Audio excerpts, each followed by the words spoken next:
foundation is strong because Jehovah built it. You can feel the spirit and positive energy. Questions asked comfortably like you're talking with family. Get ready to settle in.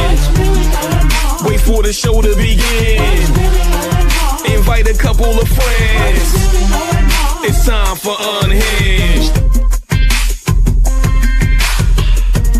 Introduce to you Get You Home Towing, a family company with the sole purpose to get you home. Whether you need roadside assistance or transport services, we have a flatbed big enough to transport any vehicle to its destination. Our offer to you is our gratitude and great service at a much cheaper price.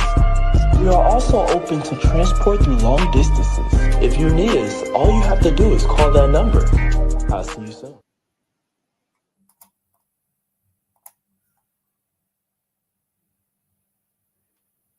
Hello, hello, hello. Good evening. What is really going on? Listen, we are excited to have you. Thank you so much for joining us this evening for another episode of our Unhinged Live. And we've got a special guest that is joining us today. We're super excited about all that has happened. We have been outside. We've been doing all of the things. What do we call the most? You know, we outside. So super excited that we get to connect again and you all are joining us. Thank you so much for our replay viewers that maybe couldn't get us live and direct, but I promise you this Joy Tsunami is going to be something else on the docket. And so we're super excited. I see Tilted has entered the building. Super excited. And I said it tonight. I'm going to say it often. That's why it's two of us, because, you know, we'll be outside and we're doing so many different things, but excited about the opportunity to come again. We've had a couple of things. So we're going to get into the show rundown. I'm going to, but before we get into that, you know, we just do our check-in. And so I got to check in with my sister because we done had a weekend. We had a weekend, of a weekend. So, Tilted, how are you doing? I'm doing well. You know, I'm trying to adjust to this sudden cold snap here in the northeastern region of this good here, US of A. It's a little chilly, and I know you notice I got a little Christmas on my chest. Please don't judge me, but these are my Unhinged pajamas, and they are warm like that.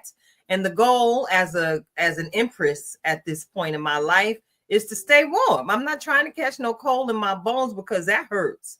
I'm sure you don't disagree with that, Karen. But other than that, as you said, I'm actually recovering from our whirlwind weekend. You know, it was great to see you and be able to put my arms around your neck, Karen, as you were able to drive on up.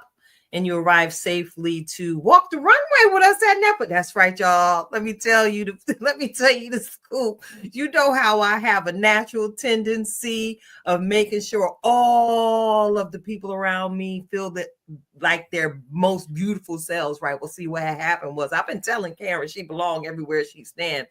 And, you know, she's a leader in her industry, her profession, and she's known globally for the work she's done in education and in finance and resource development, all of the things. But she's beautiful, y'all. Karen is bad. And this weekend, we got to witness Karen Sims Harrell make her runway debut, rocking Lawson's accessories at Northeast Pennsylvania Fashion Week. I gotta brag on you, girl. I gotta brag on you. Look good. You looked good, sister. And I just want to say thank you for always holding it down when I cannot clone myself. Listen, everybody needs a Karen. I have a Karen who I can toss the mic to and walk away and trust that the vision will continue to move forward with excellence. And Karen, let me go ahead and give you some more flowers while you can smell them. You did that thing excellently with the dress on the red carpet, the red carpet interviews, the warmth you extended to every person you were able to talk to. Girl, I saw somebody come back as you were trying to walk away and ask you if you were still conducting interviews. And all I could do was this. That's my boyfriend. Karen, just thank you for the sacrifice of road time. Let's talk about that. I know how long it takes for you to drive. And again, we some empresses now, some queenagers, and it takes a different toll on our bodies. So thank you for your financial sacrifice. Thank you for your sacrifice of time, talent, and even being an investor here at Tilted Halo Broadcast Media Entertainment. It means the world to me to know that my best friend believes in the vision that we're bringing to pass here at Unhinged Live. I celebrate you, girl. You the super fan shout out. See, I had just did that. And listen, I'm appreciative of that, and I'm being silent just to say thank you, right? Because many of us, as just women, we don't always accept the compliments, right? It's like, oh, I want to give it back. I want to give it back. Now I'm gonna give a little bit back, but I'm ingesting that in these days for me, because I just had a ball, right? I'm an encourager. So I had a room full of folks who was worried about high heels and low heels, and is the dress or is it gonna zip up, and what I look like. I had two assignments, and I'm so grateful that I was able to show up, being an encourager to our tribe mate Jackie, as she ripped the runway for her first time, right? And got to just fan and shout out and encourage her. Although she didn't need that much encouragement, because honey, once that first toe, the toe, once that toe hit that runway, it was all over after that. I said, oh, I see you, girl. All right. And so I got to give a shout out to Alaji, to Sari Melody, Alaji Daquan and Sari Melody for such an amazing event. We were at NEPA Fashion Week. That is the Northeastern PA Fashion Week event. And Tilton and I were recipients of awards last year. And I promise you, I had the opportunity just to pour into the founders, right? Because it takes a lot when you're putting on any event. I don't care if you got 5 people knocking on your door for whatever it is, but they had a sold out event where they were honoring people for what it is that they do, right? So wasn't it just a different type of setup where they got to select who they were going to honor. They got to give the folks their flowers, right? And also kind of there's something that changes. And I said that to Sari as being a recipient that I didn't even know I was going to be a recipient. Right, when we came up there last year, we were just doing what we do. It's Unhinged Live. The tribe was in the building. We were doing what we do. But to get that award, I needed to pour something back into both Alaji and Sari so that they understand how important it is when you celebrate people who maybe some have been celebrated, but others may not have been when they get that understanding.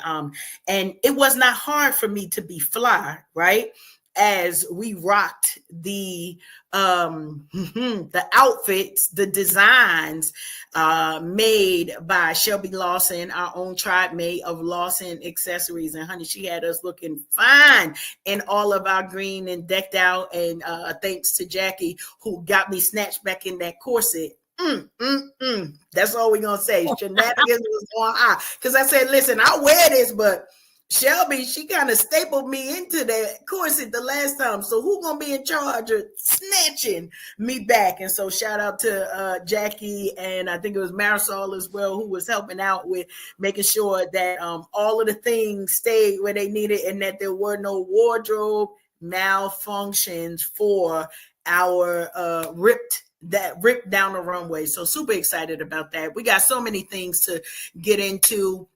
If you don't see us or you do see us, one of the things is that it's very super exciting just to see the excitement of other people, right?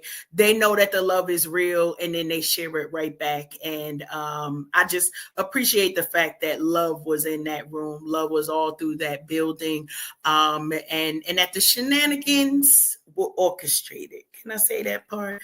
Like it wasn't a whole bunch of extra drama. We got to come in, do what we needed to do, and share space. So love that. Thank you so much for always sharing opportunities for us to just do what we do so well. Like, yeah, that part. All right. That part.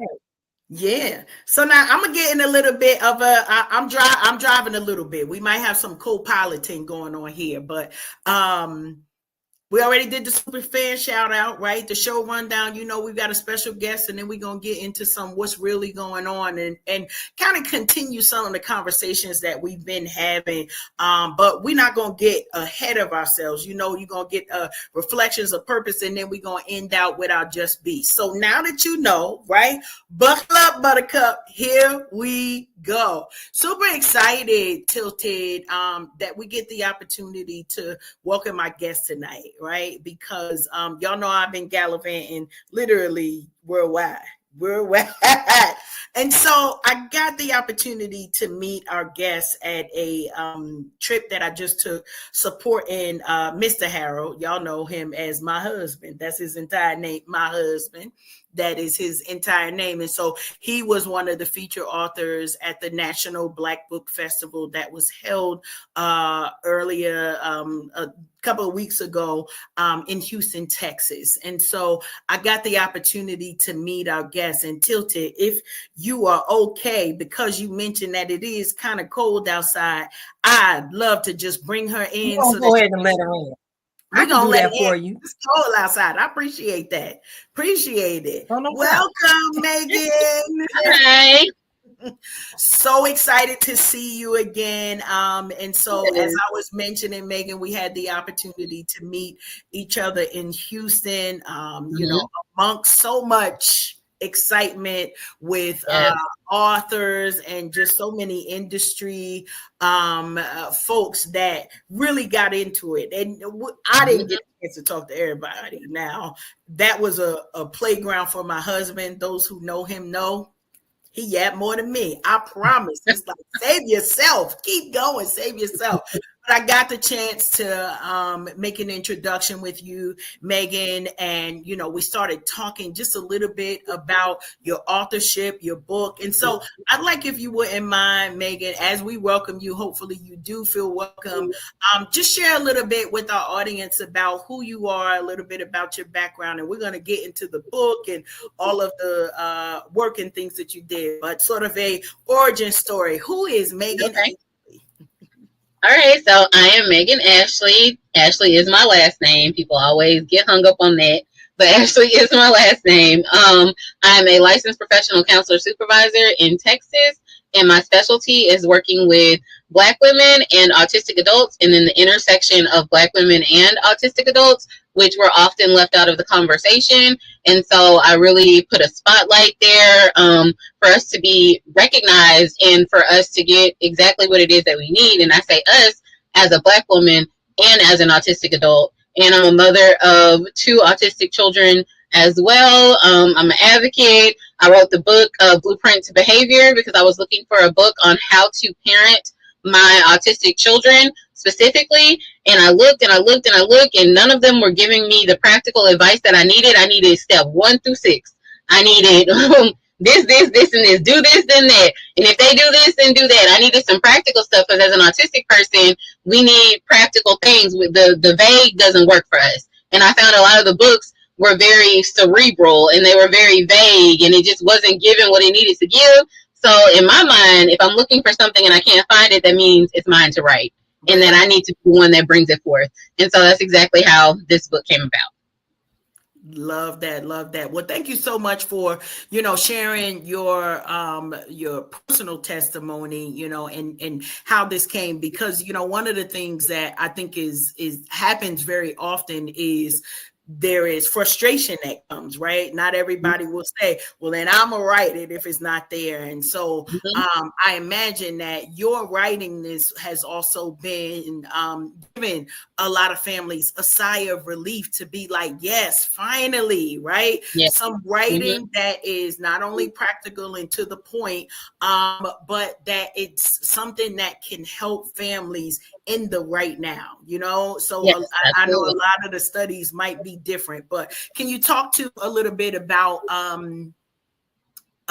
the reaction that you've had with your book as you're sharing it with families? Yeah, the reactions have been amazing and heartwarming, and makes me feel like I'm right on track for what it is I'm supposed to be doing.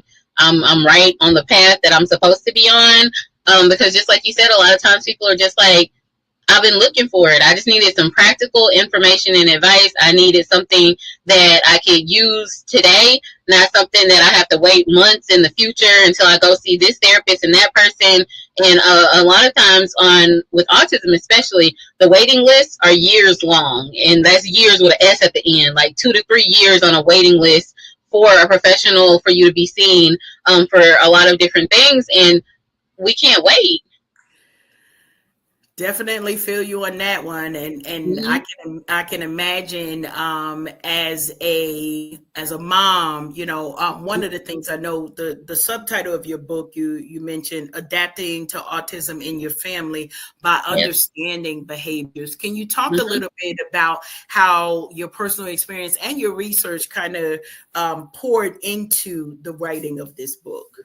Yeah, absolutely. So I always tell people that a meltdown is communication lost in frustration. A lot of times when our kids are talking to us, it's not going to be verbal, not just because they're autistic, but any child, especially when they're younger, if they don't have the vocabulary to tell you what it is they need, they're going to cry, they're going to scream, they're going to throw stuff, they're going to cut up, they're going to run around. It's all communication. And so I tell people, especially in this book, you need to learn to listen to them in the way that they're talking to you. I know you want it to be English. I know you want them to tell you, Mommy, I'm so tired. I'm exhausted and I need to sleep. I know you want that. But what they're going to do instead is they're going to kick their brother and they're going to lay on the floor and cry. And you need to be able to interpret that, because as the parent, it is your job to give them language. It's your job to give them a way to communicate. We can't always expect them to learn our language if we're not willing to learn theirs. And so that comes into play really with autistic children too, because autism as a neurotype, it comes with communication differences. It means that the way that we take in the information from the world, the way we synthesize it is different. I have an autistic brain and an autistic body, and therefore things are going to be different. If you don't learn how to listen to me, you can't know me. And if you can't know me, then you can't help me. And that's a lot of times we see with autistic kids is they don't trust their parents to know what to do, so they're just going to do it on their own. Because if you're not going to listen to me, I'm still going to get my needs met, period, in the sentence. And so a lot of people see that with autistic children as resistance. They're being resistant or they're being defiant. And it's like, no, they're just saying you're not good enough at what you're doing to help me, so I'm just going to go do it myself. Wow. That's, one, Meghan, I am mother to 5 grown children, Mimi / grandma to 11 children. And I promise you, it's been, because all that running around, you just described my entire weekend with my grandkids. But it was interesting because, after talking to you, one of the questions that sort of came up at my first time spending time again with my grandchildren, right? Like it ain't my job to parent them anymore. However, right? One of the things that came to my mind was, I want to say, the lack of tools that I had with my children that might also affect them parenting their own children, and I know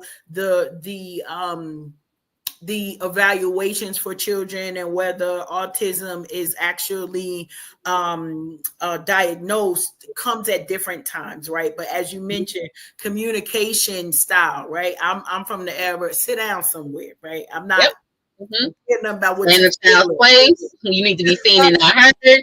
Yeah, all of that goes into play when it comes to diagnosing too. Yeah. And so I wonder, what are your thoughts on helping? Because I'm smarter now, right? Like my kids, like, who is this woman? Like, she didn't care nothing about our feelings. Now she care about the grandkids' feelings. But I just know more about parenting now, right? From being able to meet folks like you, being able to have resources like your book provides to make us just more informed on how should we be talking to our kids. So my kids are just like, I don't know who this alien woman is. What are you feeling? Let's talk about your feelings. So I'm curious, as kind of the next, I don't know, generation out.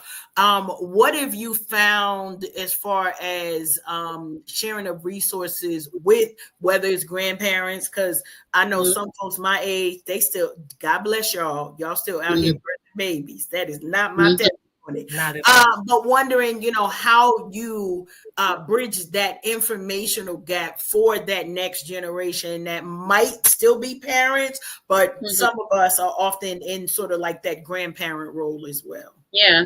And I think the grandparent role is so vitally important in our community because we're still villagers, right? Like, it takes a village to raise a child.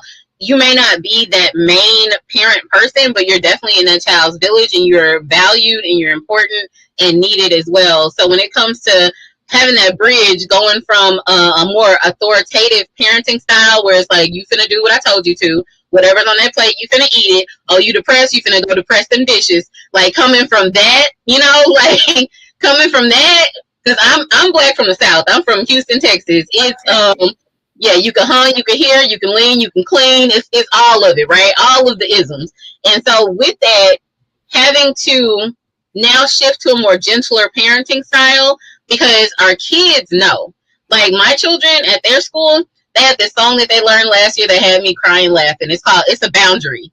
And it talks about their body boundaries. No, stop. I don't like that. I feel uncomfortable. Please move back. Talking about how they feel about their boundaries. Now, 30, 40 years ago, there ain't no way you would tell a grown person, I'm sorry, I do not want to hug. I'm uncomfortable. Please move back. And I love that they're learning this because it is something that we should have had access to this whole time. So a lot of times when I'm talking to parents and grandparents, it's like, you don't have to give them the hard time that you had just because you had it. Understand that in 2025, we have different tools. And who would you be to not use those tools for that child?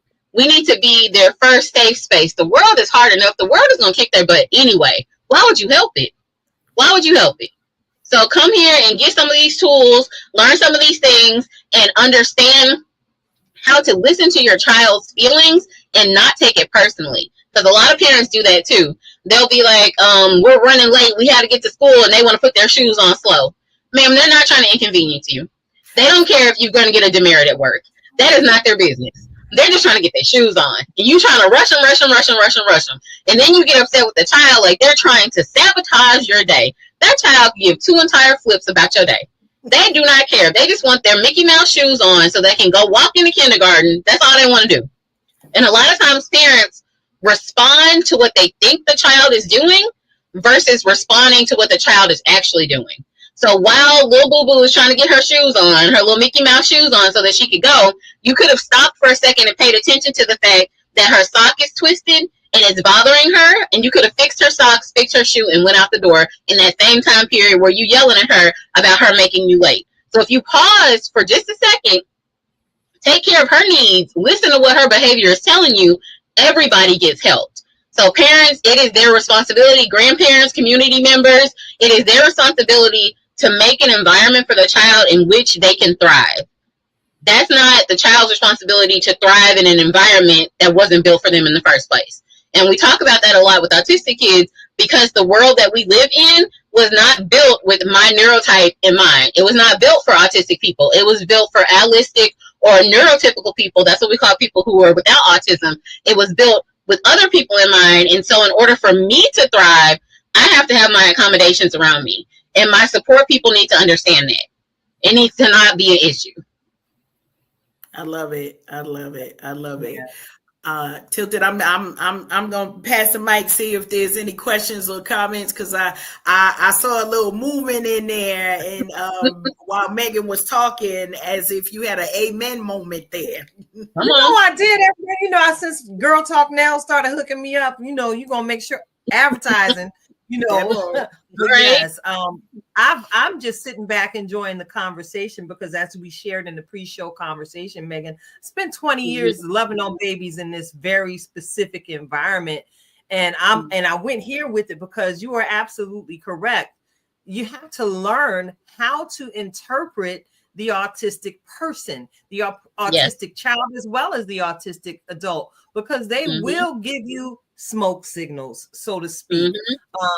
Say, for instance, in my job, I got to learn hands-on what to do and what not to do, and it's everything that you've already said and solidified so far in this conversation, to the point where I implemented some of those practices in how I reared my own children who didn't have any particular neural diagnosis. I didn't yell. I spoke gently, and every now and again, I feel like it kind of bit me in my behind.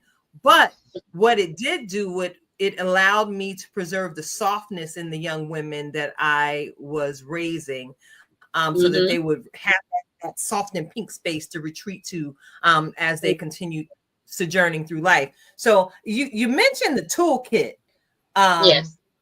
and developing some type of plan when loving on your autistic person, and self-care plans for the whole family and interventions at home. I understand that you discussed this in your book. What are the practical tools or strategies from the book that families can implement this week? First and foremost, noise cancellation technology. And I say that because most autistic people are sound sensitive. And you see people will frown their eyebrow, sound sensitive, but he's the loudest person in my house. You're right. That is the person who is making the noise is fine with the noise. They're not fine with you making the noise. So that has something to do with what autism is. Again, as a neurotype, it is your emotional regulation, your communication, and then first and foremost, it's the way that you experience sensory information. So if we're thinking about all 5 of your senses, we're thinking about sight, taste, touch, smell. I feel like I'm missing one. Hearing, sounds and stuff like that.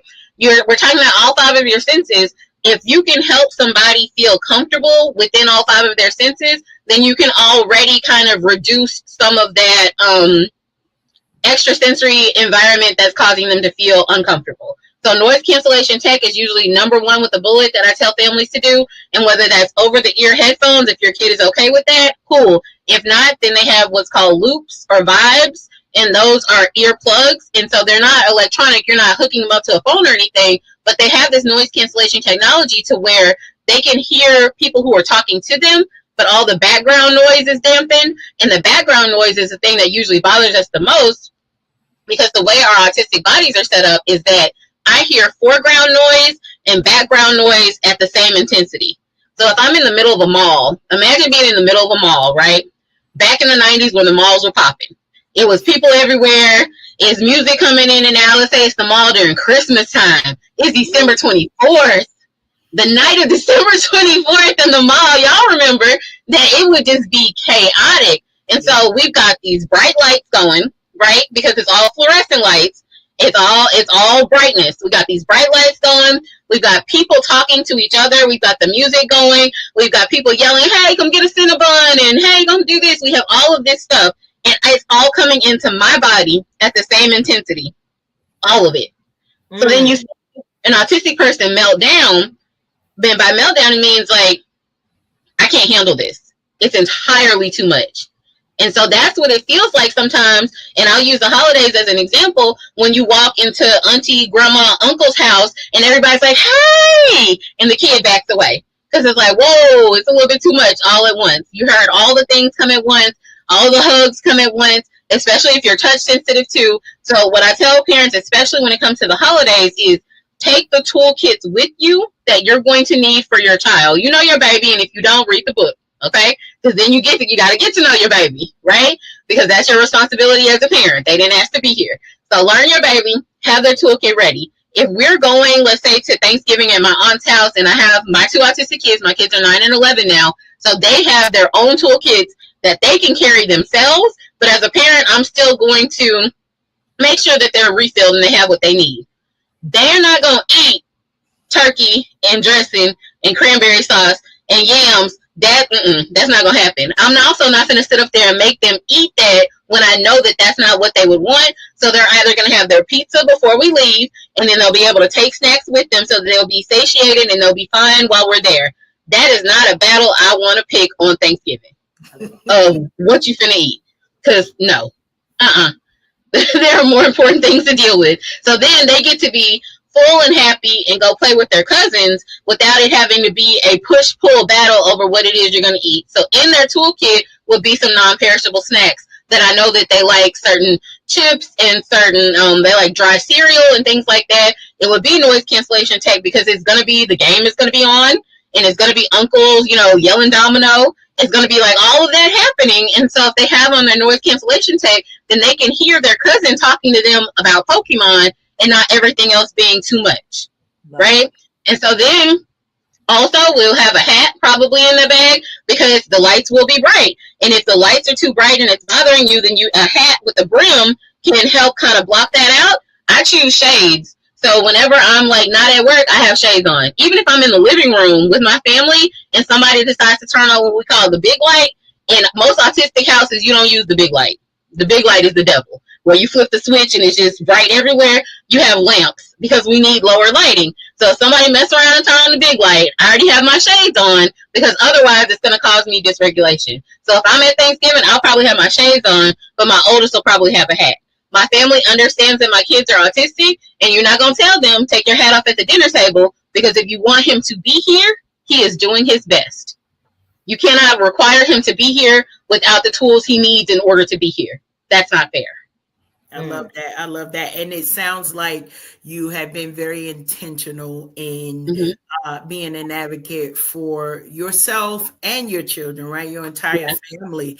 Because, I'm thinking about all of the things. I just love talking to us. That's all I'm going to say. Real people, right?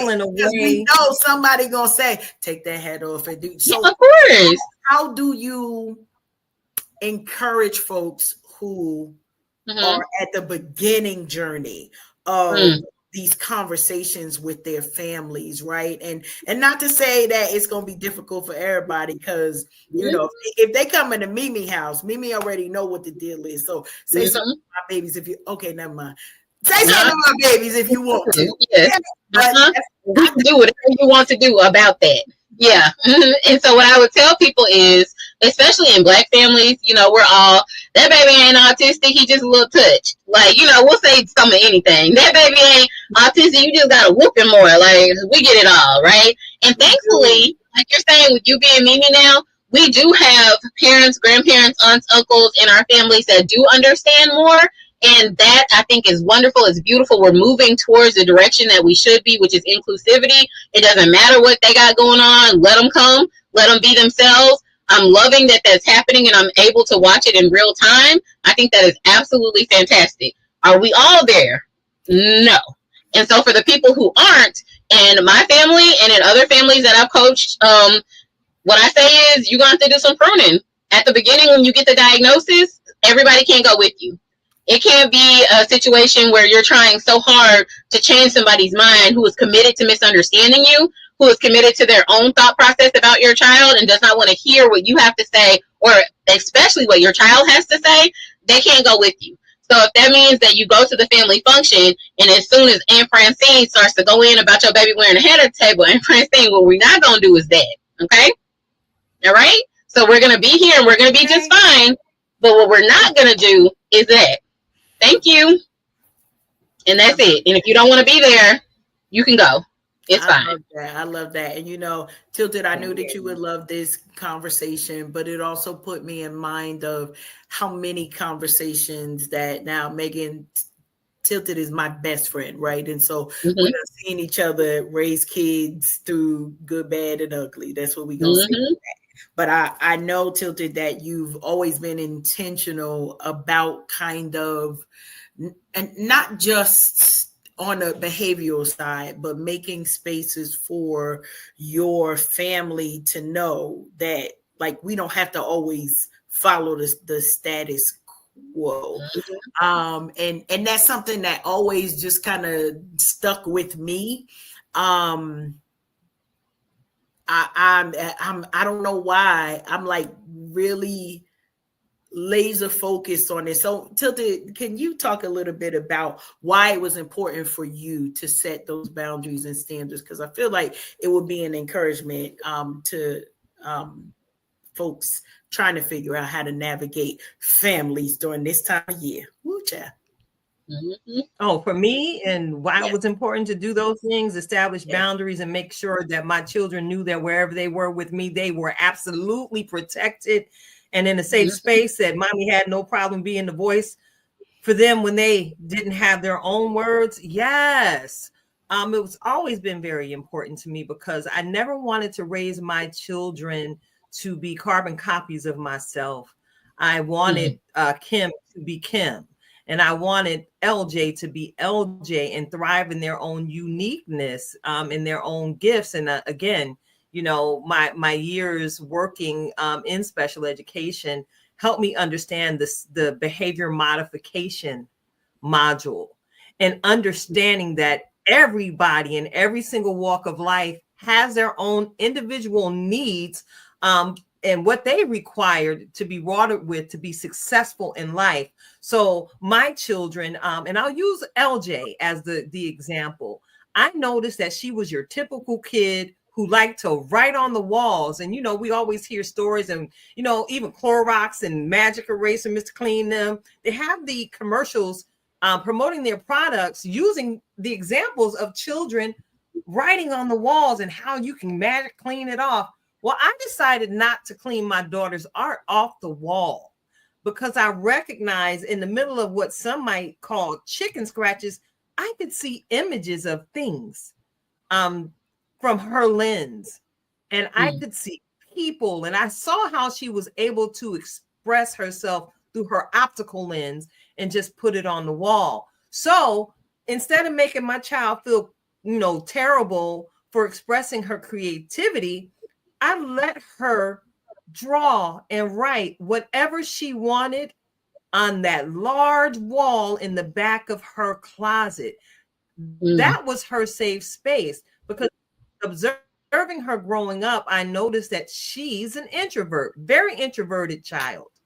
A lot of people would be like, oh my goodness, there's something wrong with her. There ain't nothing wrong with her. She's smarter than you, 54-year-old person minding business that ain't your own. But allow me to digress. This little girl would go into that closet and spend hours creating such detail, to the point where now in her adult life and in my mommy life, the only art hanging in my parlor area is something that she painted and created. And throughout her educational process, I was able to foster that particular gift of creativity in her. I made sure she was in that art class when she wanted to be in there. And then I made sure she was supported when she decided to sing and understand her voice creatively. I just made space for LJ to be LJ. In the same way with Kim. Kim had a musical gift and still has a musical gift that blows my mind.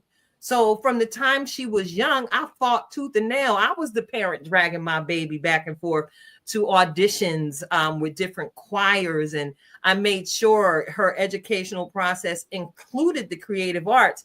She learned to play the cello, string instrument, which allowed her to be able to teach herself 3 more instruments. Also a great vocalist, very talented writer. Check out Mizzy, M-I-Z-Z-I, on SoundCloud, y'all. She got some music out there. Both of my babies are gifted because I recognized that they were individual people. Again, like I said before, not carbon copies of me. Pieces of my heart on the outside of my body, yes. But I decided to cultivate in them what nobody really particularly cultivated in me, so to speak, from the beginning of their lives, from the moment they took a breath and their first step, so that they would know that it was okay for them to blaze their own trail, much like their mother. Beautiful, beautiful. Yeah. You saw them.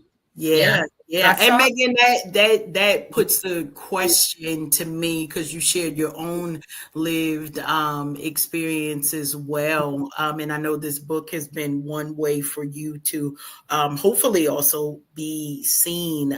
But what advice or direction might you give to other, whether adults or preteen, teen children, those folks might be experiencing some of the things that you have had to experience in your personal history? Yeah, I would advise people, again, community is so important. So finding other community members, especially Black autistics. And one place that people don't think about for community is social media. And so I know TikTok can be the devil sometimes. I get it. But one thing I like about TikTok is that it's lived experiences. People can get on there and talk about what their day was like, what it is like to live in my autistic brain and my autistic body, what it's like to be a Black woman, what it's like to be a mom, what it's like to be all of these things. Sometimes community isn't even you having a conversation with people. It's you not feeling alone. It's you seeing yourself in somebody else. And so I would say that, especially if you're like, what's going on? Why can't I just this? Why can't I just have habits that continue? Why can't I be consistent? Why can't I do this like my brother, sister, mama, auntie, cousin can? Well, there's a reason that you can't. And it's not because you're broken. And it's not because you're wrong. It's because you're you, and you just have to figure out a different way. And so seeing other people on platforms who are thriving, it's fantastic. But seeing people who are struggling is important too, because a lot of times we just need to struggle together.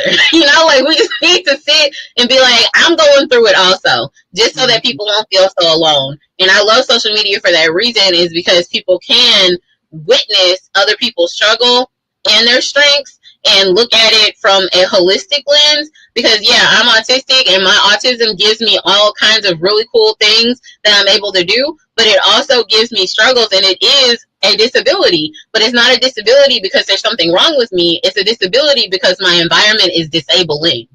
And so therefore, people need to see that. They need to understand that. And so I did a TED Talk in 2024 about being an autistic adult. And it's on YouTube. You can look up my name, Meghan Ashley, TED Talk.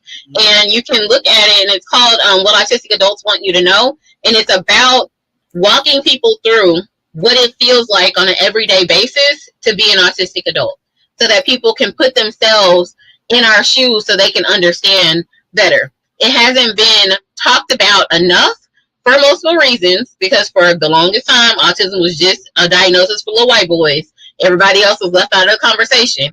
But now you're seeing other people who look like me, who look like my sons, who look like my clients, who are speaking out as an autistic person and saying, this is what my life looks like.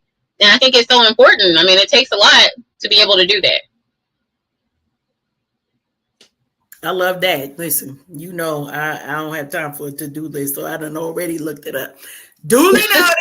And I love that, you've expanded your platform, right, to share your voice and give words, and hopefully our listening and viewing audience get some new vocabulary tonight. I know I have definitely heard some things as it's like, more than a thinking, right? More than a reflection, but being able to have a practical way to communicate the needs for what we see, right? So, as you were mentioning, the different, do I want to say excuses, descriptions, how our families do, that's all. Yes. And it just was like, and I wonder that part of the challenges that were faced as far as us not having the vocabulary is because folks was just like, that's not a us thing, right? Like as autism was a cultural or race thing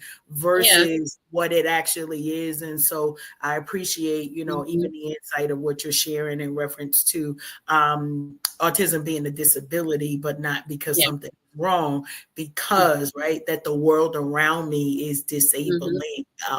That's a mouthful right there. It is, and that's what a lot of us as autistic adults, people who I would say escape diagnosis, people who are appearing high functioning, like I have a whole master's degree, right? I still put my shoes on the wrong feet. because my autistic body does not feel when they're different. My husband got to be like, hey, babe, fix your shoes before you go out the house. That's something like, you know, like people talk about Albert Einstein, he was more than likely autistic, smartest person in the world, but will forget to put on pants. Like, that is how a lot of us are, is that we have like these huge things that we can do, and then we have these other struggles that are so vast. Like, me and math are not friends. Like, don't ask me to do my 11-year-old is in 6th grade, and me in 6th grade math have been fighting all year, and I don't want to hear it. Like, it has been a thing. Okay, I can do all kinds of things. I am fearfully and wonderfully made, but math ain't it. Okay, and I have to understand that. And then for other people to see, like, oh, well, she's autistic and she's able to do this, this, and this. True, but I still have struggles. And so a lot of the time what you'll see with autistic adults is, well, I can pay bills, you know, I can live alone, I can drive, I can do all these things. Why do I need to go through and get an autism diagnosis? And you absolutely don't have to go through and get a formal diagnosis if you know, I'm autistic and that's how I feel, that's who I am. I relate to the autistic experience. But I will say a lot of times it's just information so that you can stop beating yourself up. Mm-hmm. So that you can stop saying, why can't I just be like my older brother who's good at socializing? Why can't I have 20 different friends? Why is it that I have 2 that are my besties and that's it? Why can't I do this? Why can't I go here? Why can't I do that? Sometimes it's just information for you to forgive yourself for not being that carbon copy. I love that. Because if you're measuring yourself with a yardstick that wasn't meant for you, it's like measuring yourself with a straight yardstick when ours looks like a curly Q. What are you doing? You're always going to come up short. Right.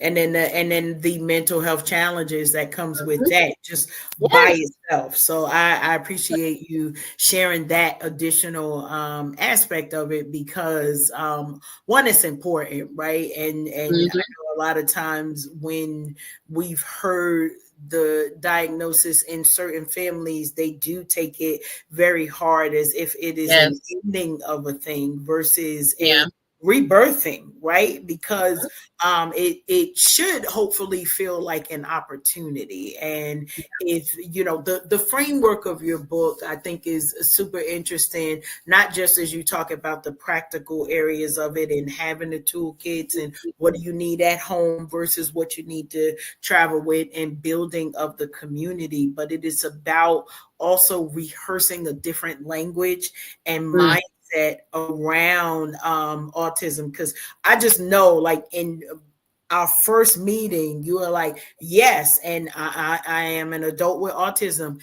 and ... And I'm like, okay, hold on. Because a lot of people see it as a limitation that cannot be overcome, right? And so what I do know is that takes work. Yes, right? very much so. It takes self-work. And so can you share just with our audience a little bit about what you have learned about yourself as you've written this book and grown in your kind of self-discovery and discovery for your family on the best way to communicate? I will say the biggest takeaway that I've had is that whole platitude of giving yourself grace. Learning how to actually put that into practice, learning what that actually means. And I use an example about disability. So all 3 of us on this call today have one disability in common: glasses. We need our glasses to be able to see. And so if I want, I can't tell you, look, take your glasses off, just look harder, and you'll be able to see it. Take your glasses off and just squint a little bit. You'll be able to figure it out. We need our tool in order for us to be able to perform like everyone else would. I need my glasses to read. You don't want me to drive without them on, because baby, it's not going to be pretty, okay? All the curves I'm going to be hitting. That's not going to be okay. So I'm saying that we have this tool that we need to use, and we don't get down on ourselves for having to have glasses. We don't say, oh, if I could just take the glasses off and I'll just see better, I'll just do better. I know I could just power through it. Learning about myself and my autism meant that I understood in the same way I understand that I need my glasses. I need my tools. I'm never going to be like a neurotypical person, and that is not my goal anymore. That's not my goal, is to blend in and to go along to get along. My goal is to be the most authentic version of myself that I can be, And that means that I need my tools in order to do that. My goal is not to appear less autistic. My goal is to live autistically, which is living in my truth, understanding who I am, and embracing my strengths and working through my struggles without being mad that the struggles exist.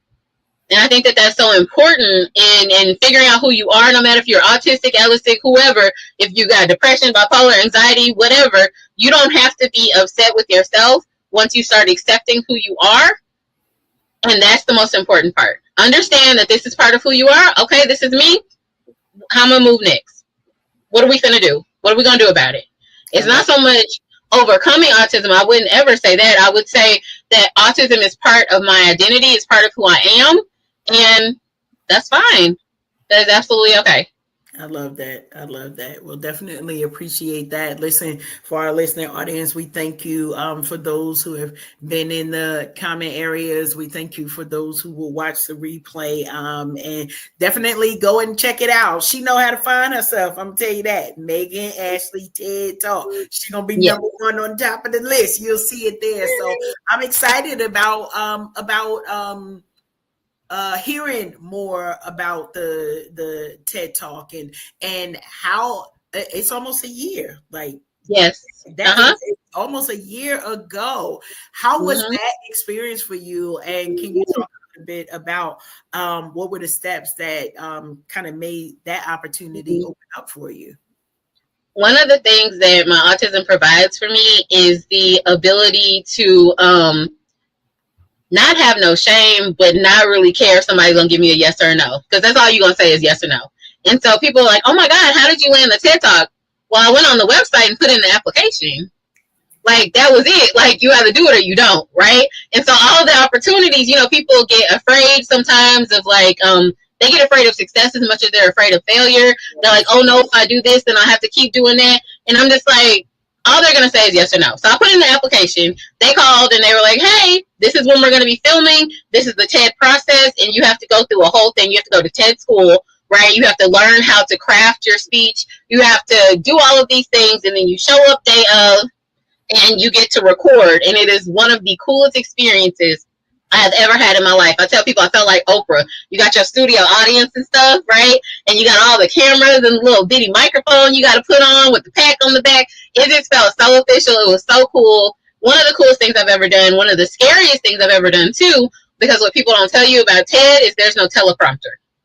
You have to memorize your entire speech word for word because it's already been approved word for word. Ain't no riffing. Ain't no deciding you want to add a new line here or there. You have to memorize your 10-minute speech, which doesn't sound like a lot, but it is word for word. And so that was like a lot of pressure to have to do that and have to perform. I did use my accommodations that I needed to in order to get my autistic self through this entire experience. And I was fine. I did it. It's amazing. I love it. It is definitely my love letter to the autism community and to the Black community as well, for people to see someone like me doing what I'm doing on that type of stage. Amazing. I love the opportunity that we get to celebrate you, that you have joined us this evening to have such a candid conversation. And I know that we have had a ball just getting to know more about you, getting to know more about your book. Is there anything that you might want our audience to know more specific, or some type of portion of the book that you might want to share with our audience that was kind of a fave part for you, or how folks can kind of dive right into the work? I think it's important, whether you have an autistic child or not, whether you think you know an autistic person or not, because we're everywhere. You probably know somebody who's autistic. They might not know yet, but you probably know somebody who's autistic. I think it's important for us, for inclusivity's sake, for you to read about topics like this, no matter if somebody is autistic or not in your life, because it's going to expand your knowledge of other people's worldviews. And I think it is important, whether you read the book, listen to the TED Talk, listen to the podcast, all of these different ways where you can get information from autistic people, because we're people too. And it's just important for us, especially in the Black community, to embrace the fact that being Black is not a monolith. We're not all the same. We're not all going to think the same, act the same, and thank God that we do not.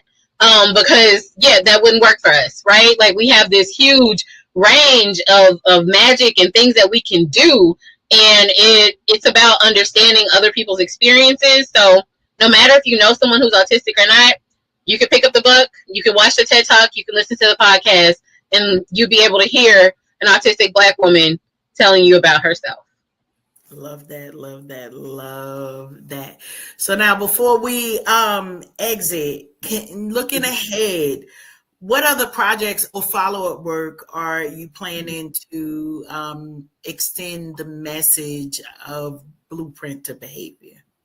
So I am going to be presenting in person in Florida in April during Autism Awareness and Acceptance Month at the Autism in Black Conference. And so it is fantastic. The lady who owns Autism in Black, the CEO is Maria, and she is amazing. She has created this space for autistic Black people to be and to thrive and to meet and to just learn. And so I'll be speaking at that conference. It'll be my third year speaking at Autism in Black, but this year I'll be doing it in person. So please come out. I'd love to meet people. It's going to be, I believe it's April 18th. Information's on the Autism in Black website. That's what's coming up. Also, I'm working on my second book, and I'll let y'all know when that drops. And yes, you can also get Blueprint to Behavior anywhere that books are sold online. So Amazon.com, Walmart.com, BarnesandNoble.com. But also you can support your local bookseller. Go into your local bookstore, tell them that's what you want to order. They'll order it offline for you so that they can get money too. And that's important as well. Love it, love it, love it. So now you talked about how folks can connect and get to the book. Is there anything else you want to add as far as people being able to connect with you directly? Yeah, sure. So I'm always open to emails and messages. If you message me on Instagram, I may not get to it. But if you message me, if you email me, then I will. So you can find me at my website. It's the letter M, perfectconsulting.com. So M as in Megan, mperfectconsulting.com. There you have the contact form. You can message me any questions you have. Don't be shy. I love to answer emails and help people work through whatever they need to work through. I've had people reach out and just say, hey, I know you're not a therapist in my state, but I'm still looking for somebody who has a similar style that you do, and I will get online and I will find you some people. I'll find you some resources. I love finding resources. So reach out and let me know what you need when it comes to therapy, when it comes to being a Black woman, when it comes to being autistic of an individual. I'm here. I want to help. Awesome, awesome, awesome. Appreciate your time. Any questions or anything you want to add, Tilted, before we shift the conversation? Actually, no. First of all, I just want to say thank you again, Ashley, Miss Ashley, Meghan Ashley, to be exact, for joining us on tonight for this wonderful conversation. It is my heart is full seeing a person that looks like me sharing their own personal experience with this super ability. I don't call it a disability. I call it a super ability because you have the ability to create the world around you, which many people do not have. And I hope that was a major takeaway for our listeners who are going to, who are actually listening tonight and who are going to be listening in the future. Thank you for the awesome sacrifice, because it's not always easy trying to balance work, life, and vision. And thank you for sharing your vision and sharing your voice and being a trailblazer in the industry to make sure that people of color know that, hey, there's not necessarily something wrong. You've just got to adapt to something we haven't necessarily had the information for all of our lives. So thank you, especially in this day and age. I think people need to be more compassionate and understanding of others. And even if you, like you said, if you don't know that someone has an autism diagnosis, you might encounter someone who might be displaying the behaviors. So if you're armed with this information, you already know how to, hey, take a step back. They may not be upset with me I mean, what I just said may not have offended them. Their response to me might be simply from how they view and feel the world, from where they stand and from their lens perspective. So thank you so much. Imperfectconsulting.com. Autism in Black Conference, is that correct? Coming up in April. Listen, y'all, if you can and will, go out and support your community. This is our community. And this is yet another big old piece of the twisted threads in the tapestry that God has created for us. If we take a little bit of the paprika from over here and add a little bit of the sazon from over yonder, and maybe a little bit of global, Lord, it sounds like I'm trying to make a pot of high blood pressure, doesn't it? But anyway, we are applying pressure to all of the problems that are arising in our, or not even problems, the difficulties that manifest within our communities. And I'm grateful for you, Meghan, one of the soldiers on the forefront of neurological orders and disorders, so people can know that, yes, you can be successful, and yes, you can thrive, and yes, you can publish and do all of the things, much like Miss Meghan. So you are absolutely necessary. Thank you so much for joining us on tonight. Are you going to be sticking with us for the remainder of the show? Because it's a whole 90 minutes. Oh wow. I have to go because I gotta grab my kids, but I'm gonna watch it later on. I'm definitely gonna watch the replay so I can grab the rest of it. We appreciate your time. Always ask, because you're always welcome. We don't like to kick people out like Marty Marr. We cordial around these. It's okay. I feel super welcome. Thank y'all so much for having me. I'm so excited to be here today. Yeah, thank you. For sure. Well, we thank you so much for joining us. We're going to put you back into the virtual green room, and then you can exit from there. We'll connect. Thank you so much for your time. We appreciate your passion and your talent and all that you shared with us this evening. Have a good one, Meghan. Bye. Thanks.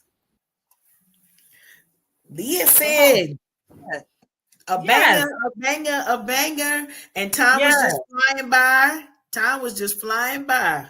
That's when the conversation is easy, like a Sunday morning, or that cool glass of lemonade that you're sipping amongst friends. It bees that way, Karen. You already know what it is here at Unhinged Live. And thank you so much for bringing this gem to the platform. She shared a lot of information and shared a lot of insights specifically on how to deal with people who are different than you are. You know, I'm a huge advocate and actually sit on an anti-stigma committee when it comes to the mental health of others, including myself. So having these conversations creates those safe spaces for people to come into our scope and understand and that they're going to be accepted. Yes. Which is the heart of Unhinged Live. We love all the people. Love all of the peoples, But here's the deal. If you come over here acting unseemly, you know, we got some tools in our toolkit to handle that too. We do. Yeah. But our first weapon of choice, of course, is prayer, Karen. We like to pray first. It is. And we gonna give you that joy tsunami wrapped in love. We're gonna do that first. We're gonna wrap it in love. Now, we're gonna wrap it in love. But check it out. Let's go ahead and get into a little bit more of this conversation between you and I, Miss Ma'am. It's been a while since it's been just you and I on. Yes, it has. And I gotta ask you this question. I'm gonna throw this one at you before you throw it at me. We're gonna talk about I did mention this. Look at how the Lord be segueing through me, and I don't even realize it. I mentioned being easy like Sunday morning. I know when I get up in the mornings, I like for my mornings to flow smoothly and quietly without anyone in my way. And I want it to be me and my cup of Bustelo. So I got to ask you, Karen, what are some of your morning time essentials, some of your must-haves, so that you make sure that you have the day you design for yourself and not the day you necessarily deserve? Not the day that I designed. Girl. Okay. Yeah, that's a mouthful right there. So I'm not really a strict routine person. But I know that my days go better when I start from quiet, right? So waking up, prayer, some praise and worship. If I get something that get me to boogie, then forget about it, because that's all I'm gonna do is boogie. So I try to be specific with, all right, let's be reflective in this moment. My husband is an early riser, so his day normally starts well in advance of mine. But I need him to get out my way when I get to the bathroom, right? I just give me my moments. Love you, mean it. Go over there. And it was funny because my grandchildren were here helping me clean up my office. And they're like, Mimi, how come you have an office separate from Mr. Alfred's office? And I said, because we need our space. We can't, So even though we have togetherness, I think those few moments in the morning, it just is the quiet, right? That be still in no time. Like, Lord, I don't know what you got for me. And I will say this, that if somebody interrupts that, okay, well, I don't really let people interrupt that time. But should they try? In the event that they do, Yeah, it's kind of a, what you want? Like, not no good. Like, I have to move into a good morning, right? Like, and no shade to nobody, right? I love the Lord. He heard my cry, all of the things. But what you want?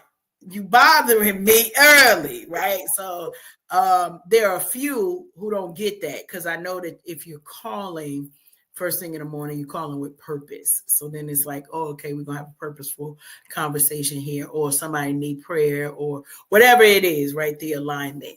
Yeah. I want to start the day in quiet. And that's the gift that I give myself, because there were many days where, listen, raising 5 kids, what in the world is quiet? Okay. I can't blame you. And, I got to tap in and share with you. I enjoy that quiet in the morning as well. Some years ago, I remember having a conversation with my mother, God rest her soul, when she would come and visit me on the weekends. I'd bring her out, she'd stay with us, and I'd take her shopping, and we'd go to church and just have a great time. Mm-hmm. But then Monday morning commute had to happen. And the goal was always make sure I get to work on time. But of course, I got to get mommy home and drop her off with these groceries before I even get to the office. And right. Mommy didn't realize that I have a very specific routine when I got in the car. So don't talk to me, because I'm praying while I'm driving. If you know anything about Route 78, traveling 78 eastbound, you know the importance of having prayer in the car. Mm-hmm. So no, please don't talk to me. And I explained it to her in a loving manner. You can hit me with the good morning, and that's about all you're going to get until about after 6:30. Because at 6:30, I'm in a safety zone on the highway where I don't necessarily have to be a road commando. Right. Driving for my life. That's what I felt like I was doing all those years, but I was driving for my life. And just that time in the morning where the innovative thought process happened, the dreams and the opportunities that I didn't have the chance to really focus on. I'm driving, and all this time it's in my head. After the meditation is where it happened. You were a victim of some of my meditations one year that led me to call you and say, hey, you want to go to New Orleans and see Prince with me? Yep.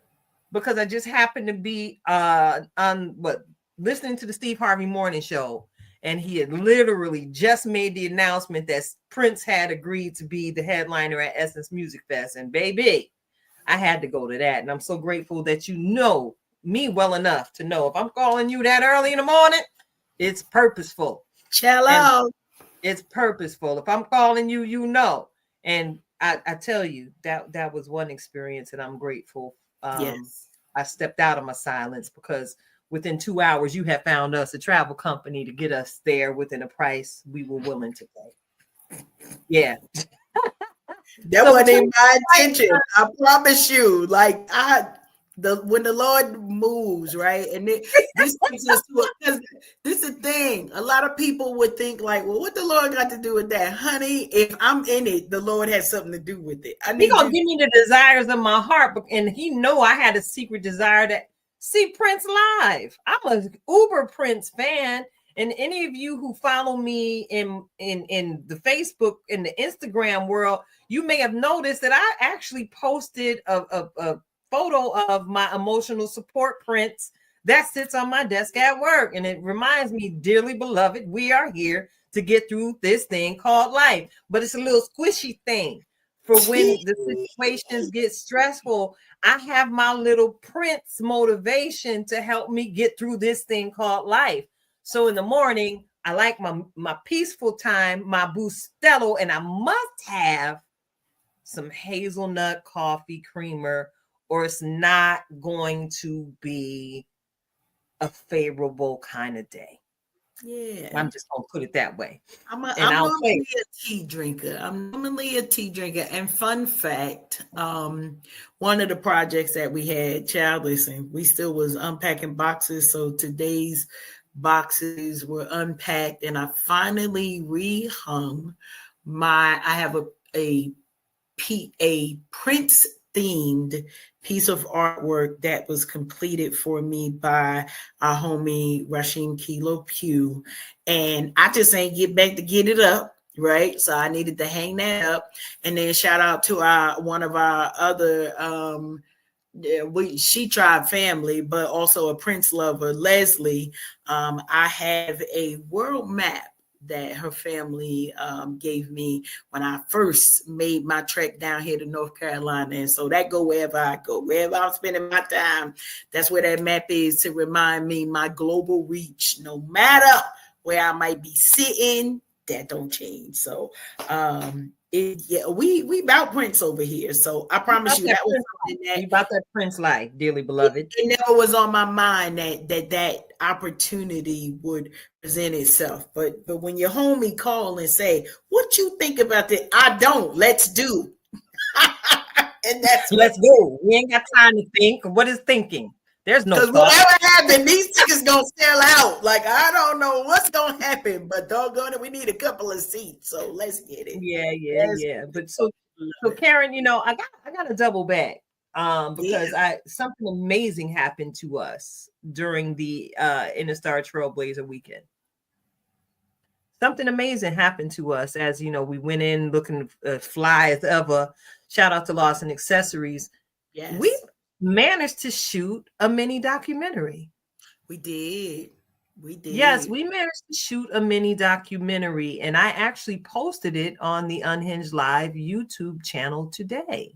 Beautiful. And if you peruse YouTube or the Tilted Halo Unhinged with Tilted Halo group, and my personal page, I posted it there. And I wanted to bring that to your attention because I was thinking, should I play it on the show tonight? I see your face. Is your finger just doing the walking? Not yet, but we're gonna get there because ain't it our show? Yeah, so we can do what we want to do. So yeah, I wanted to share about that because as I was watching the playback of that video, it's just a manifestation of a lot of the vision that you and I have discussed over the years. And this thing literally happened over something I said to you, maybe 2-3 months ago. I want to do a documentary. I don't know. And I didn't realize, as you always tell me, I be speaking stuff into existence, and you just like sitting back and watching when it happened. You just be cheesing and grinning. So yeah, we had the opportunity to work with the masterful Afate Annam of Per Annum Media, a very good friend of mine, and many of you who followed us since day one, you might be familiar with Afate because we interviewed him here on the platform. Such a humble soul. He came through and just tapped into the vibe known as the tribe. And he captured some moments of me. Because I never see me outside of myself. So it was very interesting to see me outside of my own lens and then be able to use his creative gifts to share the story of the tribe and how we all came together.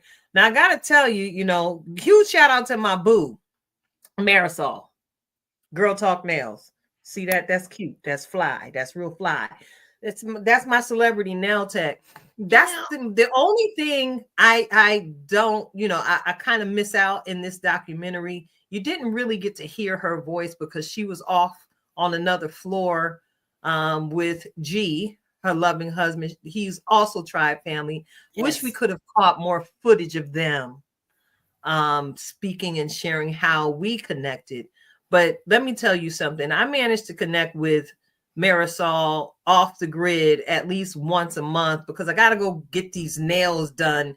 And I'm grateful for Marisol. Here's another super fan shout out. I am grateful for Marisol being in my life because Marisol, both her and G, they security for me. They made sure that I got home. They always make sure that I get home. They always make sure that I am fed. Let me tell you something. I got to put it out there. G made some coquito this year. All I'm going to say is, if you can, get you some. Listen, go get you some. Listen, G is nice with it in the kitchen. Let me tell you.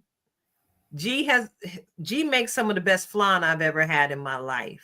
Beautiful. So I gotta big them up because Marisol's got some great things ahead of her, like many of us do, and I'm grateful for her heart and the grace, her graciousness, and how she shares with the rest of us, and she makes sure, much like myself, that whatever she doing, we doing, and vice versa.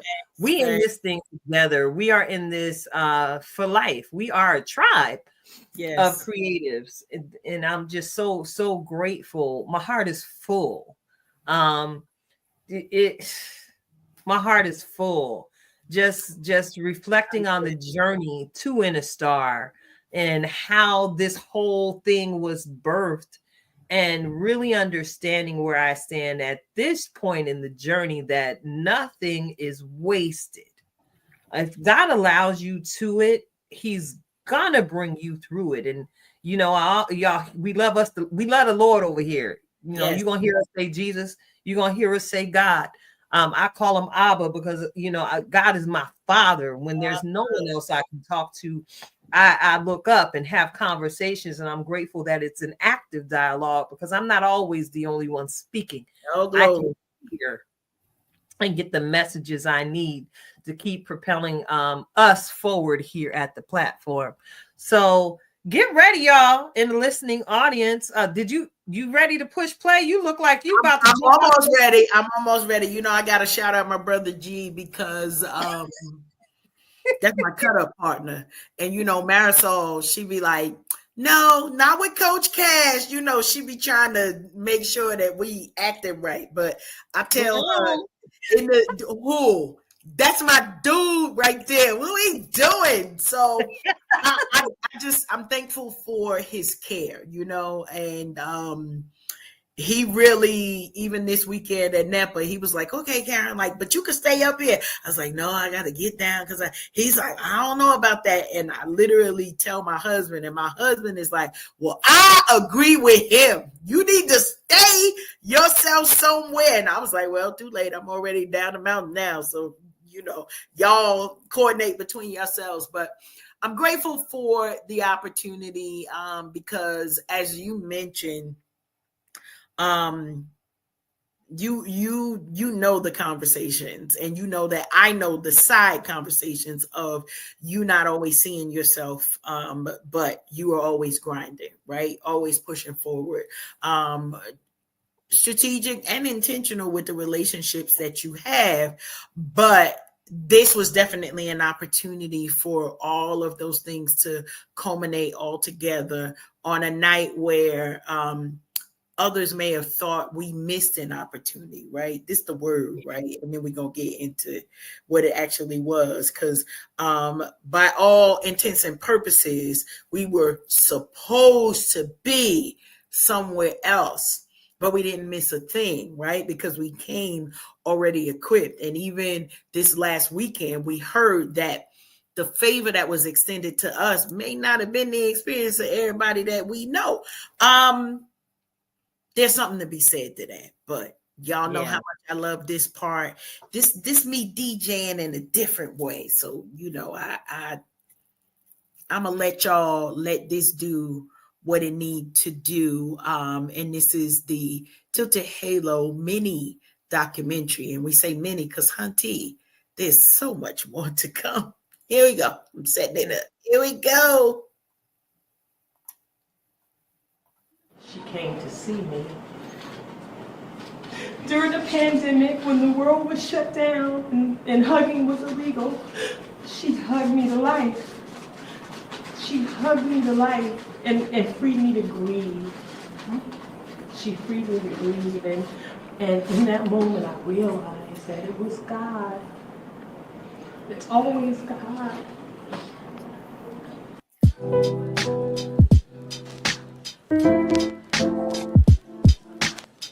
I tried to miss you. There we go. You're going to learn today.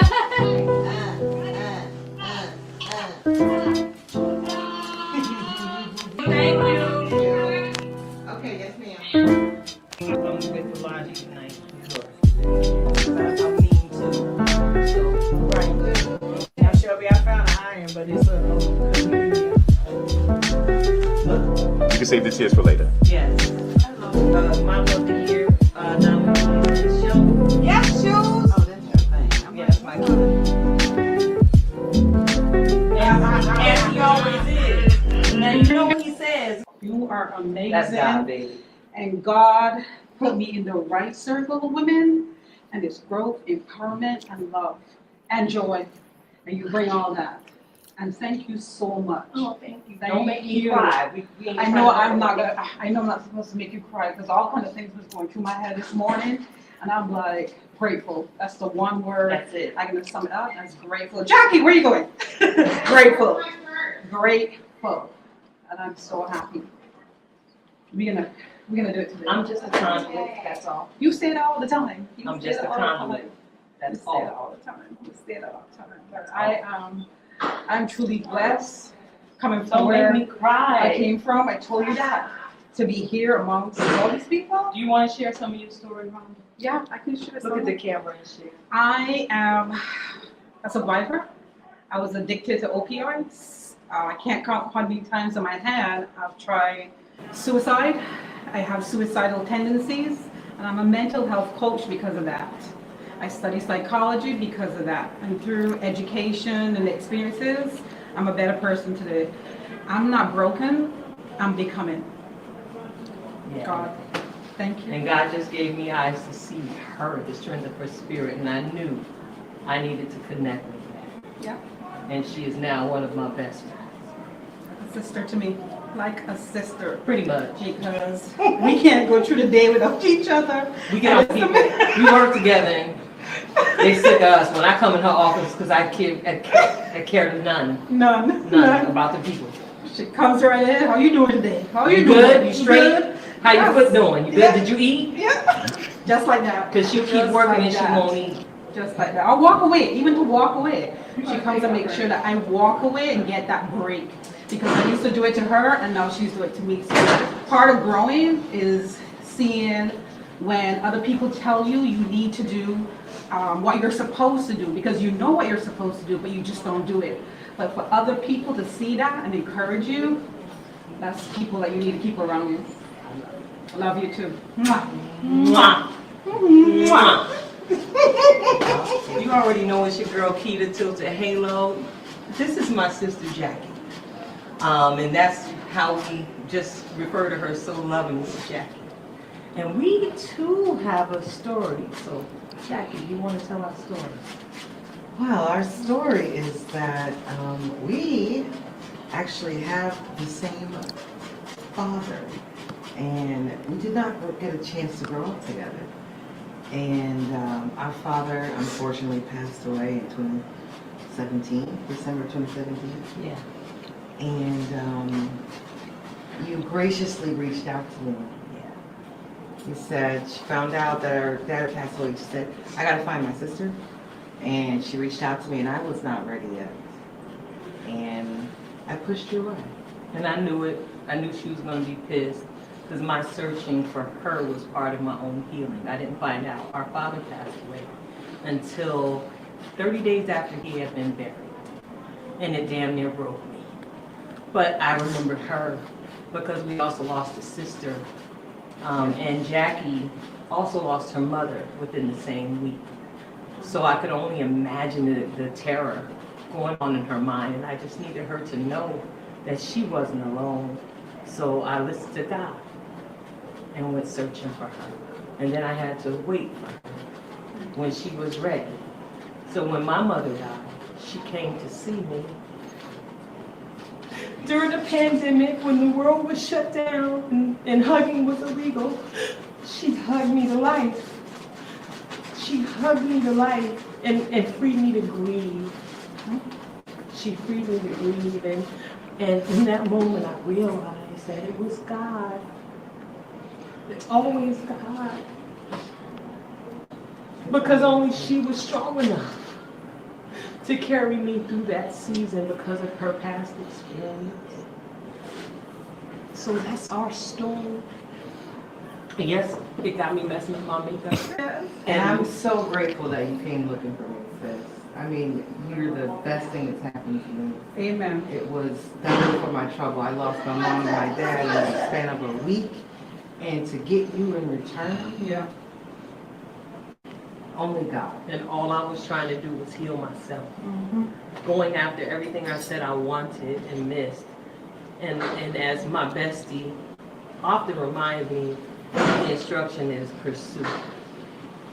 So I had to go after what I said I wanted. And here we are. Okay. Amen. Best friend. Amen. Oh my God, I done messed up my You face. ladies are just. Give me that. Thank you. Oh my God. Who's that behind you? Who's that person? That's my best friend. Oh, that's my best friend.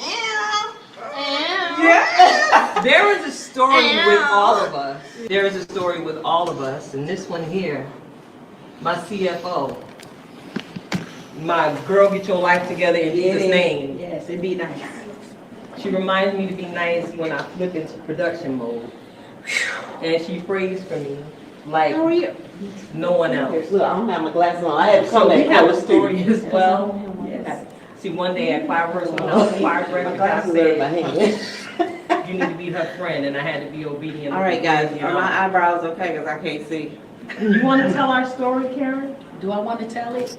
Listen, it's going to be more than a 30-second, but she bum-rushed me and said, I need to know you, and the rest is literally the history and the making of what we have continued to share, grow, love, cry, and chase after destiny. That's what we've been doing. We had the same dream, so when I launched Tilt to Halo Broadcast Media Entertainment, I called her and said, let's do this together to keep each other accountable to pursuing our dream. Yeah. So here we are. Yeah. Again. Again. Oh, you make it nice here. Group hug. Oh my God.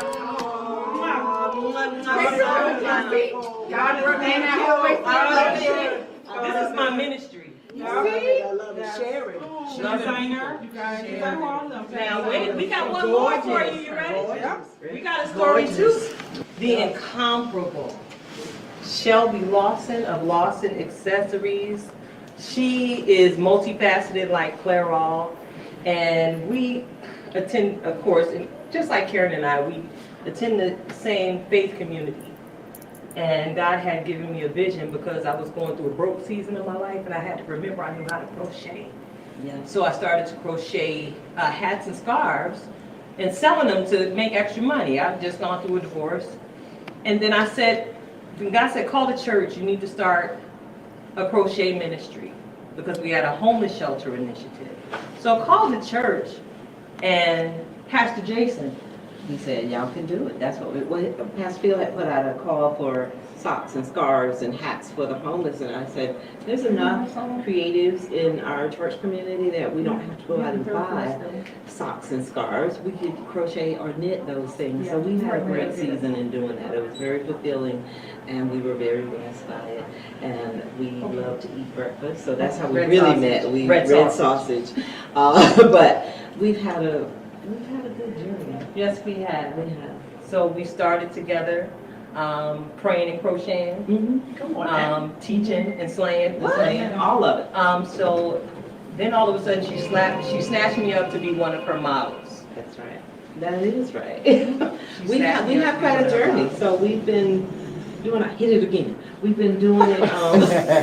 We've been doing it for years now, and it's just a blessing to have a group of sisters who are very supportive and loving and correcting and all of those things. So yep, we got each other. We got each other. All right now.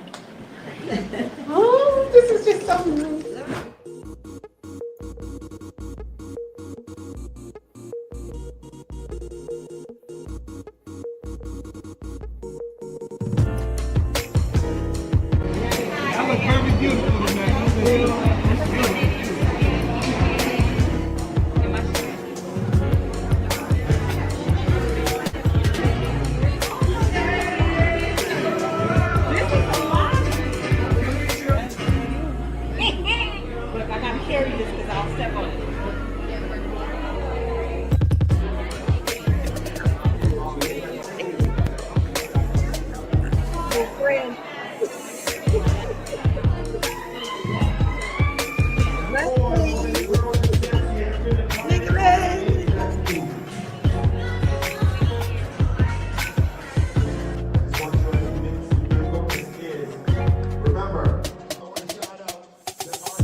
Listen, all of our tribe family was out. We just love that we had the opportunity to share. Shout out to Afate. Thank you so much for the excellence in which you came around, and hopefully more doors will open for you as folks are able to see just the quality that you brought. We listen, I'm over here just shout out to little friend. We love you, girl. Little friend.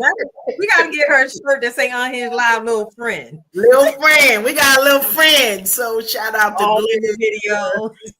All of the things. Big Les, we love you, girl. Felicia, so great to see you in the video. Just so many faces, I promise. You know, when we all get together as creatives, it's always a beautiful time. But to be able to document, right, the stories, the journeys, this is just the beginning, y'all. So we are excited that we get to share this and debut it with you all this evening officially, right? Officially. But so much more to come. So much more to come. Super excited. So because it's our show, right, we got to play the whole thing, not just a snippet. Not just a snippet. None of that. The whole thing.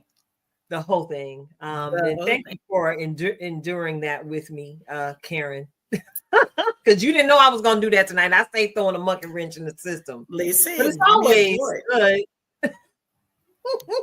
Here for it. So I'm glad that we were able to share that with you all, our viewing audience. So you see, you know, when we outside, it's for a purpose, right? Because it's not always for the accolades. We're going to always support those, you know, that have been day ones and all of the work that goes into these different shows. We understand how huge an undertaking it is. But listen, lives are being changed. When I tell you we had an entire experience, you know, I love it that Afate was able to show the production behind the production, right? Because y'all might think, oh, well, you know, somebody came in there and they know people were in there and the work allowed us to have an amazing time together, to share not just stages and opportunities and walking down the street with all of the, okay, ladies in green, yes, here we are.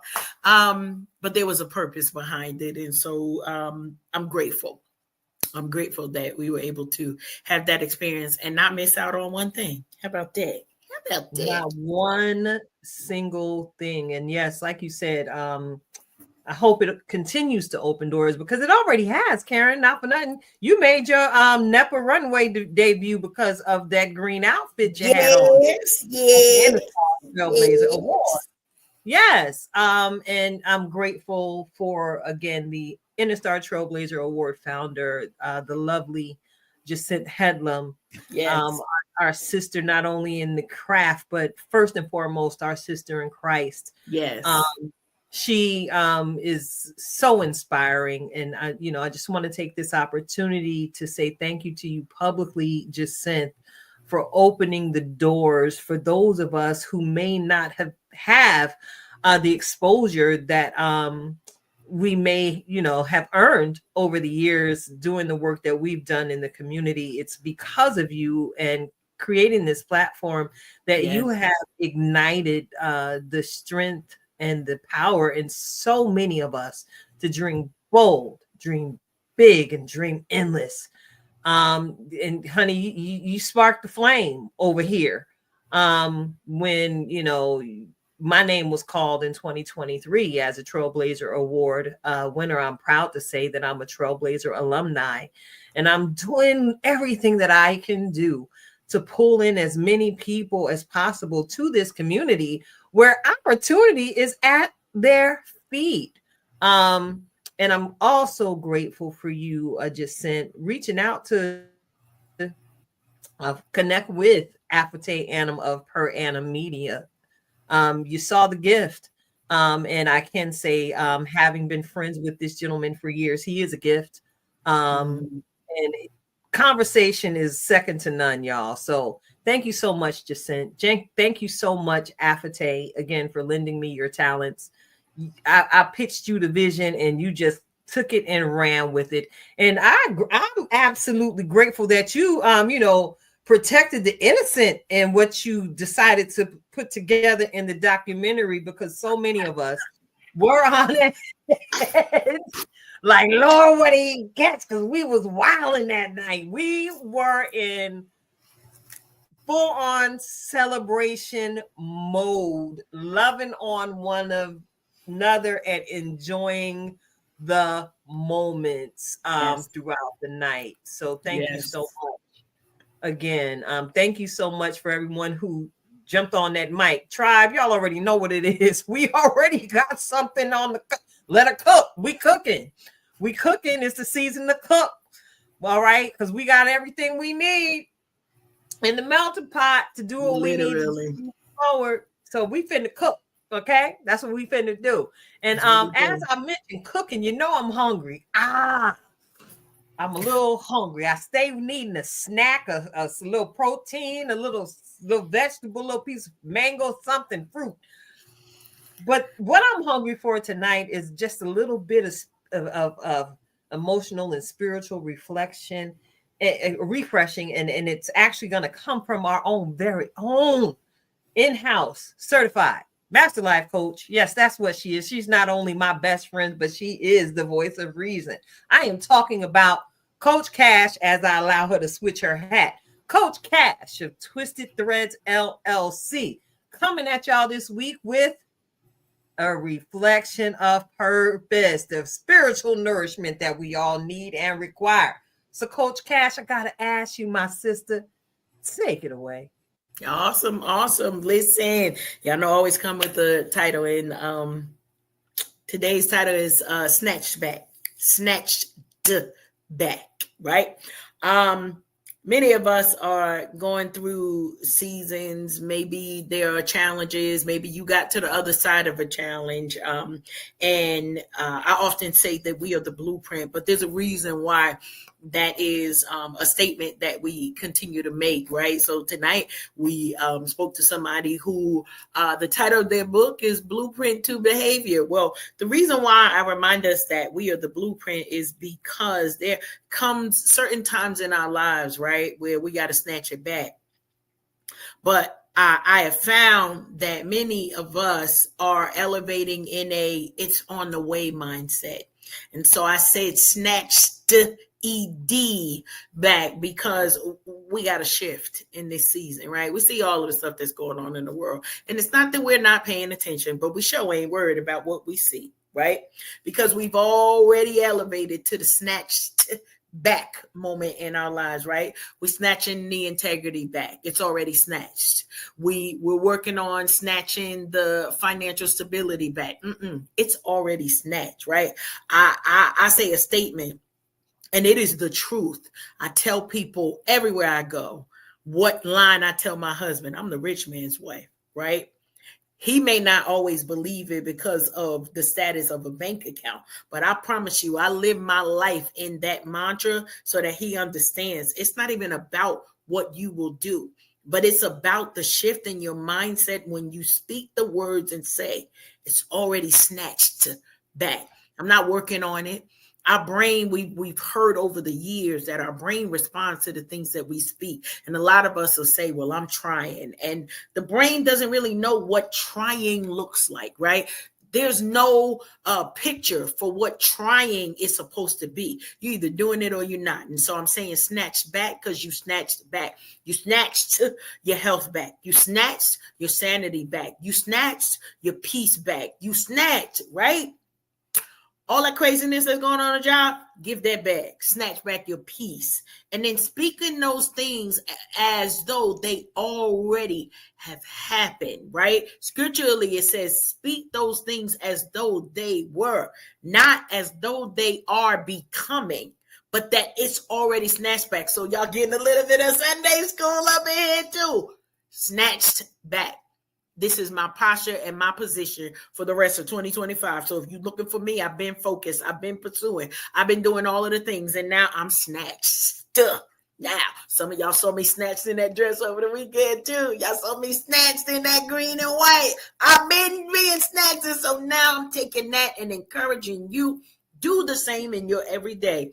Snatch back. Change your mindset and watch the world around you shift. You think that I'm playing with this, try it at your house and watch how the shifts not only impacts your world, but every person that is connected to you. We snatched back. Keita, tilted. I'm throwing it right back at you. Snatch back. I'm catching it and not snatching it because, you know, I was raised not to be rude in public, at least. Yeah. But once again, sister, thank you so much for that. encouragement, and it just again solidifies that we stay on the same vibe, stay on the same frequency. Because if you only knew what I wrote down for tonight's Just Be conversation, this just lets you know that you all are tuned in to Unhinged Live. We are a vibe. We are here with the intention on making sure that you are lifetime fine, giving you information to feed you and help encourage your spirit, mind, body, and soul. So check it out. I got to give you the Just Be moment as we prepare to leave on this evening. And what I wrote down today was just be unrelenting in the pursuit of your dream. Listen, y'all got to see a cutesy little documentary that was shot by a dear friend on tonight. But what you don't know is the story behind some of this glory. Now, the word pursue was something that, of course, my best friend hit me with after a morning meditation and prayer from your girl. She came and the instruction was pursue, which encouraged me through so many seasons of the production and preparing and developing and producing process for Unhinged Live. Because in the middle of all of this, behind the scenes, you don't know the challenges, the financial challenges, the health challenges that arose that would try to stop me from doing. As Karen already iterated in her reflection of purpose, the body and the brain has no definition of try. It is either do or don't do. So no matter what it looks like, no matter what it feels like, and no matter how many no's you receive, be intentional about the unrelenting pursuit of your dreams, because dreams manifest when you cultivate them. Dreams manifest when you go into the rooms where it might be a little bit uncomfortable for you to introduce yourself to a stranger. Try to reach out to the kindest one with the softest face and just say hello and see how that catapults you that much closer to your dream. Be intentional and unrelenting. So unrelenting means we never give up. We may slow down, but we keep dancing. They got the 1-2 step. They got the stanky leg. We got the we got what? If you want to take it back, we can do the cabbage patch.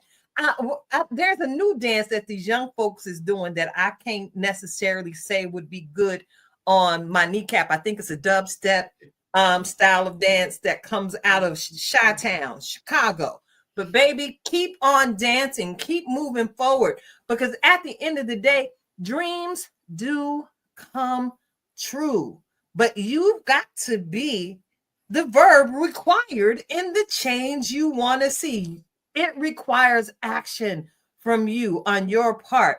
And here's the deal. Extend yourself grace and as you come out the starting gate, because everybody ain't FloJo. Okay? You are not the most optimally trained person, but what you have in your hand is the faith of a mustard seed. And if you understand the size of a mustard seed and the end result of its growth process, after it endures the storms of nature, after it ingests whatever mineral it needs to grow from the soil that it's planted in, baby, a mustard seed grows into such a gigantic, beautiful tree out in the wilderness, out in the forest, out in the green scenes, out there where they're planted. Listen, you could have never told me that we'd be sitting here tonight, November 11th, 2025 at 8:52 p.m. talking on a platform that I envisioned when I was a little girl of 11 years old. But here we are. No matter the storms of life, your girl never gave up. No matter the storms of life, your girl, Coach Cash, never gave up. We both became unrelenting because we became empowered by our confession of faith in God. And we actually began to believe we were everything that he said that we are. So here we are, possessing the extreme ability to just be, and to encourage you to be unrelenting in the pursuit of your dream. Blaze your own trail. It's not that hard.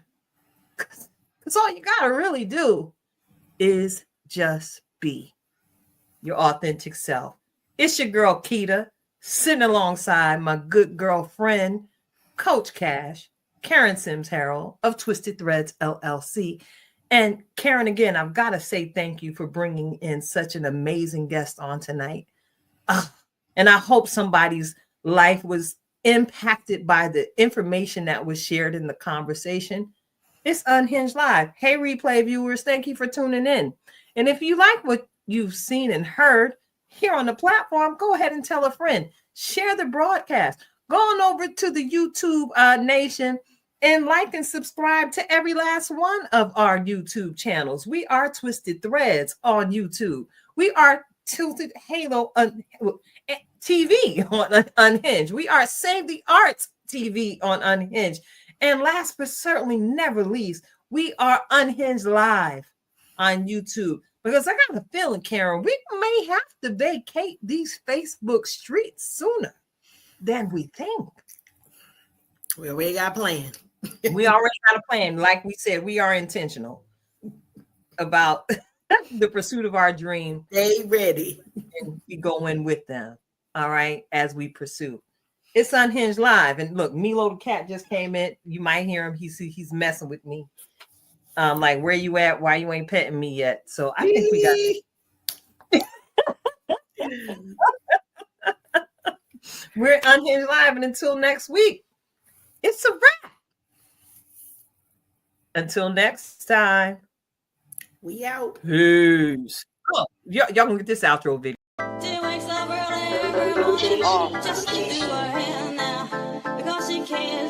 Fashion killer. Yeah, showing up, big vibe, showing up. New York, stand up, stand. Certified fashion killer, fashion killer. It's 7 p.m. Friday, my natural glorilla. Feel bossed up when I wake up. No heartbreak, just the makeup. I'm in my duffel, time to get this cake up. Like a type of foundation can't make us. Stay on your own path, it's a one-way. Only U-turns get made on the runway. No talking fly unless the plane's on runways. I got big dreams to chase and never run away. If you got big dreams, chase them, never run away. Hey, back it up, back it up. Slide through, they start acting up. Walk, stop, pose, vogue. Eat your heart out, snack it up. Get your money, stack it up. Stack it up. Slow motion versus no motion. You still not moving fast enough. Certified fashion killer. Fashion killer. It's 7 p.m. Friday, my natural glorilla.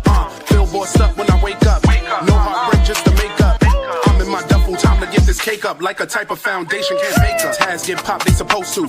Big bags when I shop, I could coach you. Moving silence, a boss, not boastful. Watch them raise up a glass when they toast you. Can you help me? I'm too drip right now to take a selfie. Catch the whole fit, my aura healthy. I'm not trying to get rich, let's be wealthy. Let's be wealthy. Back it up, back it up. Slide through, they start acting up. Walk, stop, pose, vogue. Eat your heart out, snack it up. Get your money, stack it up.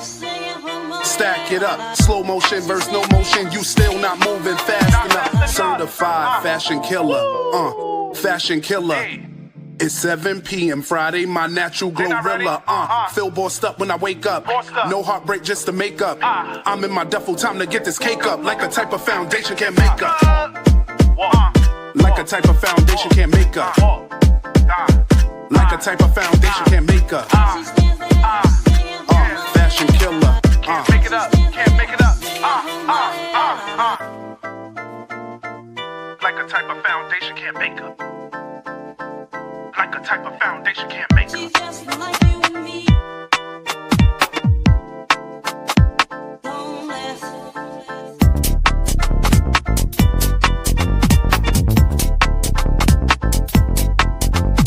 Don't